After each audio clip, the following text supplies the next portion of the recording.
Friends, ఇప్పుడే big boss trailer చూసా, promo. అసలు ఈ ప్రోమోలో అయితే ఏమనిపిస్తుందంటే,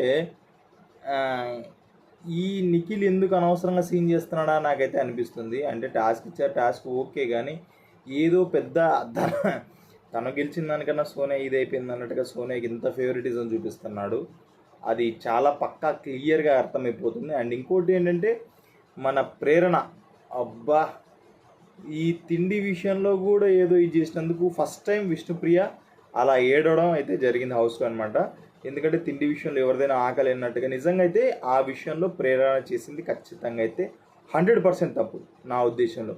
మీకు కరెక్టో కాదో అనిపించి, ఎవరికి తప్పు అనిపించి వాళ్ళతో కమెంట్ చేయొచ్చు. ఖచ్చితంగా అయితే ఇది ఖచ్చితంగా తప్పే. తిండి విషయంలో ఎవరు కూడా అలా చేయకూడదు. అండ్ ఇంకో విషయం నేను గమనించింది ఏంటంటే, మణికంఠ తన వాయిస్ నిజంగా రైట్ చేస్తున్నాడు. నామినేషన్స్ అప్పటి నుంచి చూస్తే లాస్ట్ వీక్ ఈ వీక్ చాలా చాలా చాలా బెటర్మెంట్ అయ్యాడు. కానీ వరస్ట్గా మారిపోయింది ఏంటంటే నిఖిల్. నేనేంటంటే one of the best contestant అవుతాడు, ఫైనలిస్ట్ అవుతాడు అనేసి నేను అనుకున్నా. కానీ చాలా నా దృష్టిలో అయితే వరస్ట్గా అయిపోయాడు. మరి ముందు ఆట ఎలా ఉంటుందో చూడాలి. అండ్ ఈ సోనియా అయితే ఇంకా చెప్పలేము ఇంకా, అసలు ఫస్ట్ నుంచి అదే ఆట.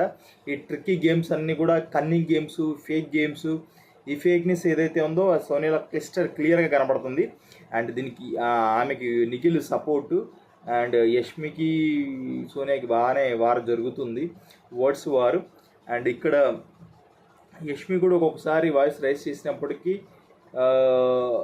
నిన్న టాస్క్ పరంగా అయితే ఓకే, కానీ బట్ ఇక్కడ మనకు అనవసరంగానైతే నాకు అనిపించింది ప్రోమో చూశాక. సో మిగతా అప్డేట్స్ అయితే మళ్ళీ ఇస్తాను అనమాట. ఈరోజు ఎపిసోడ్ చూస్తే ఖచ్చితంగా ఇస్తాను, వెయిట్ చేయండి అనమాట.